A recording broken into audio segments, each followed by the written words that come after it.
Hey YouTube, Brandon from RC Flyer here. Part 3 of the Mojave Grom series is we're going to add some steering linkages to take the flop out of the steering, and also put a new servo horn and servo. Going to be using an NSD RC RS100 micro servo. This thing is awesome. Picked it up from my local hobby shop, Anderson RC. So the first thing we want to do is take the receiver off. The servo, stock servo, is underneath that, and also we just need to take that bolt off. To do that, you're going to just take those two bolts out right here, and it comes right off. And then what we will do is we're going to take the bolts off this to be able to access the steering. All right, so you just got to do this. I like to use a Black & Decker small tool. It works way better and faster, more efficient. So the first thing I want to do is take the arm off, so the steering is now detached. Always want to put it right there. And then, like I said, you just want to go in here, and you want to be using a 2.0 hex for these bolts. Most of the stuff on this is a 2.0. And then we'll take this off.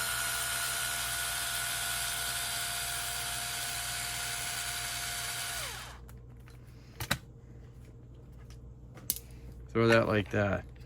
See, now you can take everything off. So the engine, motor, you just want to do this, plus, minus, and there's your stock servo. If you didn't know, it's a pretty weak servo. This is a really good upgrade, so you can have faster response times. So we'll take that off.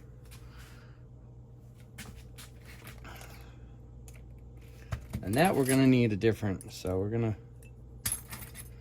when I get the new motor, guys, I am getting a new motor. So when I do get the new motor, the motor and ESC combo will have, I'm gonna have to do this all over again, because then I'm not gonna need this receiver, because I already have a receiver ready, but I'm not changing it out right now. And I'm gonna use a Noble Pro when I do. Whoops, dropped the part.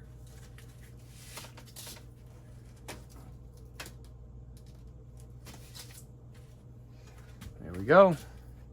And then you just go like this, and the servo slips right out. So always keep it together to make sure I put the servo in correctly on how they have it in here.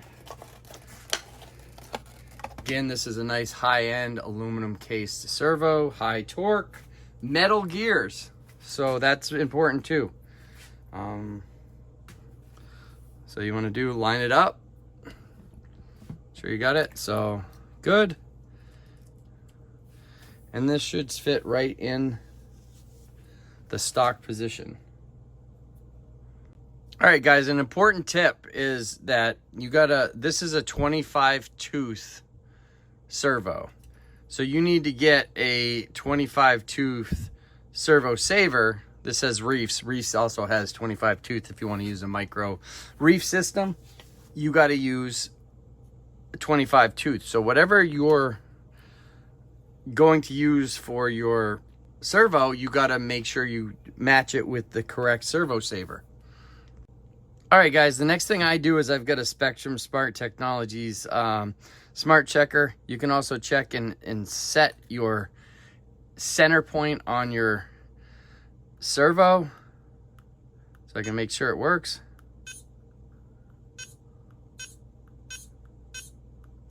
And we're good there. So that's just setting the center point, so I don't have to do it later by hooking it all up to the unit to get that going. So now I can shut this off, and now I can put the servo saver on, because now I know what now I know it's all set. All right, guys, next tip, you're gonna need, if you're gonna use any aluminum to aluminum, you're gonna need some Loctite blue so that your bolts won't fall out while you're driving. So make sure you have Loctite when you're doing this kind of upgrade. All right, guys, next step is to take the cover off. So we're just gonna do the bolts. There should be 5 bolts total.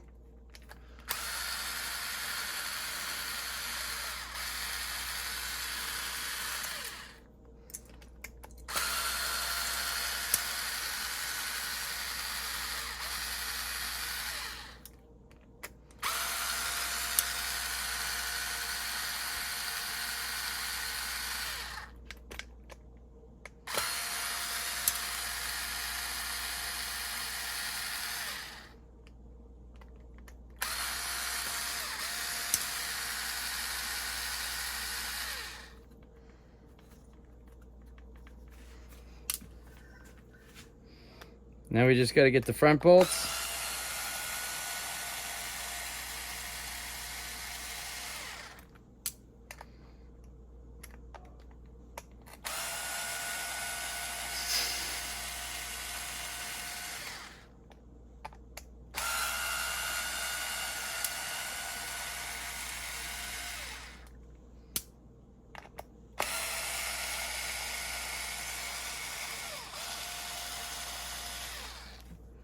And there we go.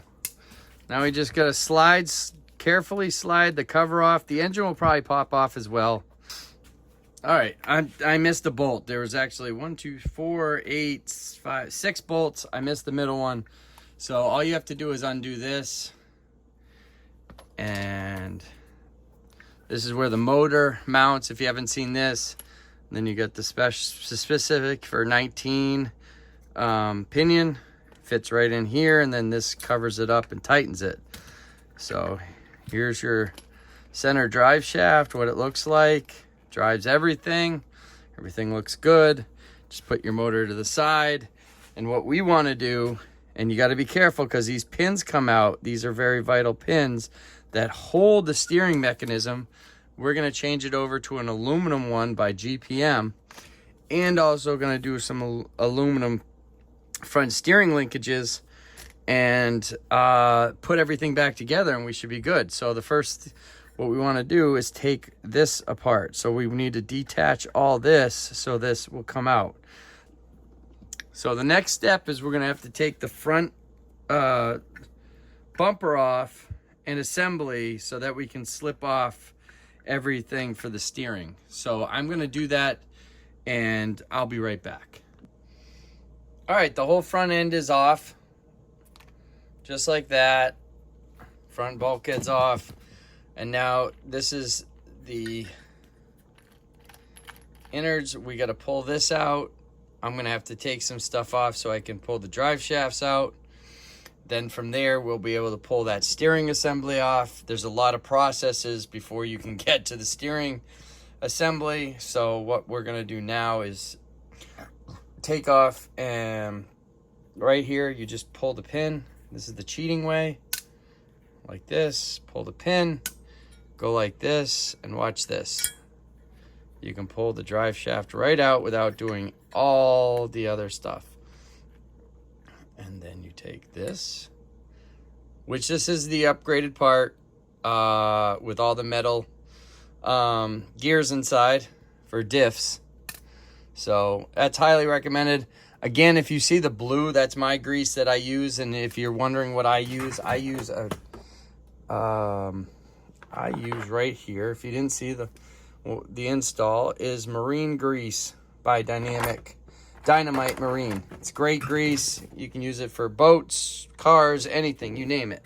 So now, if you want to look down in there, there you go. Everything's open.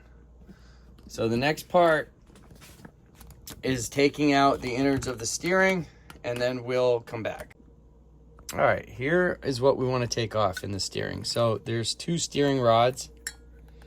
You want to pull these out just like that. There's 2.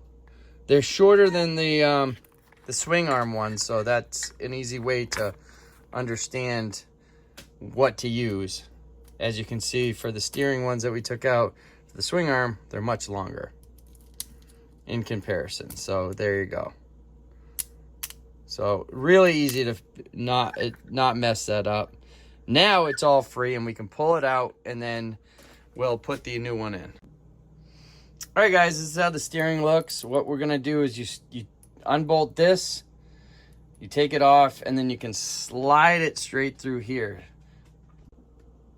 All right, now we want to put the small pins in. We don't want to forget that because that aligns all the steering up. So you just go like this, you put that in there, and it's set. You put that right there, it's set, just like that. So the next thing is we're gonna connect the steering back up.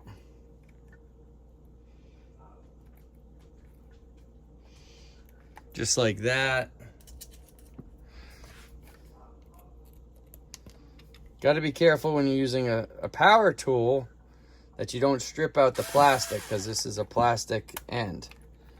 Metal to metal, you don't need to worry about, but plastic, you could strip it.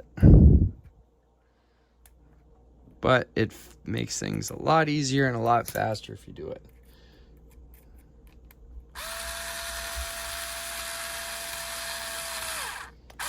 When you feel a little tension, that's it. And we'll do the other side.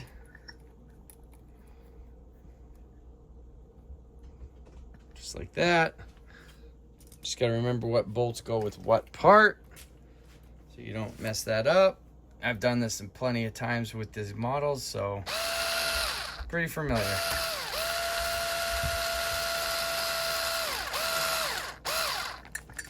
So the next thing we want to do is make sure that the drive shafts are back in. Oh, now we want to actually,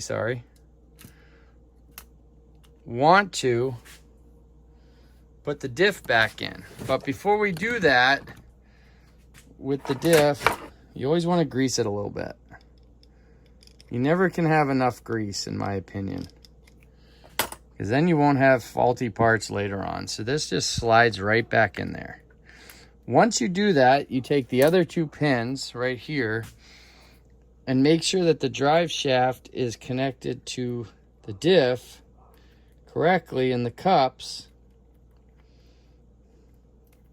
in the grooves, and then you want to slide this back into place.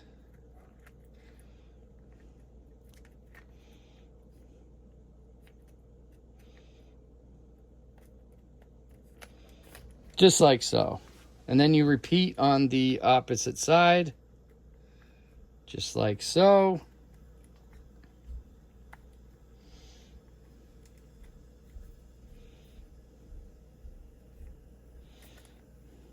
Whoop.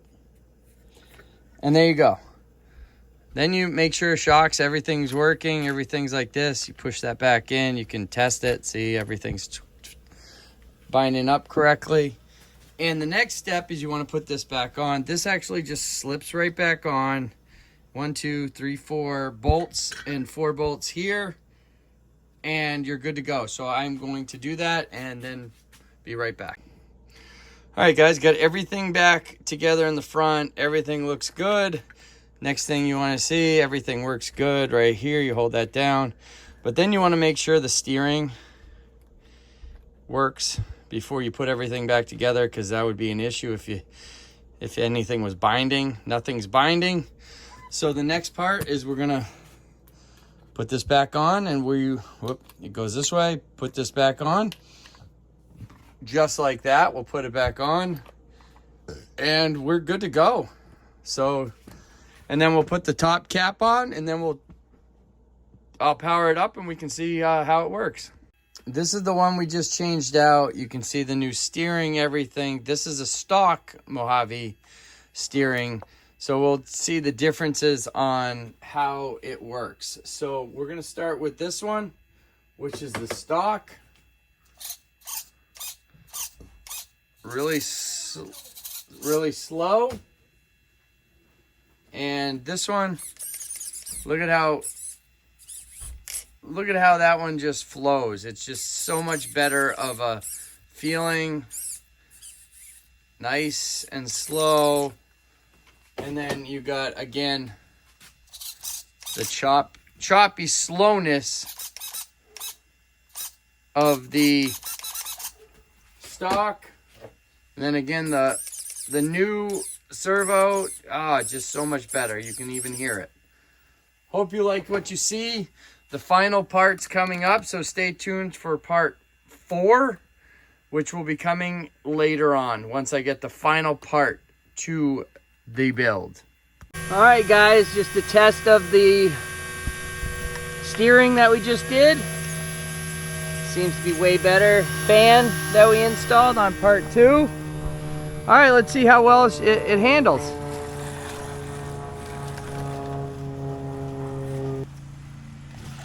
Missed the jump, but that's okay. Come across here. Hit the jump. Missed it a little bit, but landed. And then whip it around. And guys, this track has a lot more work to be done before it's done.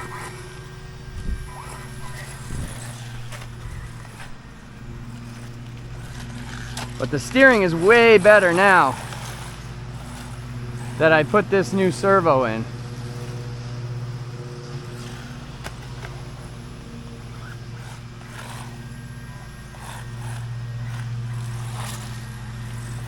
Doesn't look like it from my bad driving, but...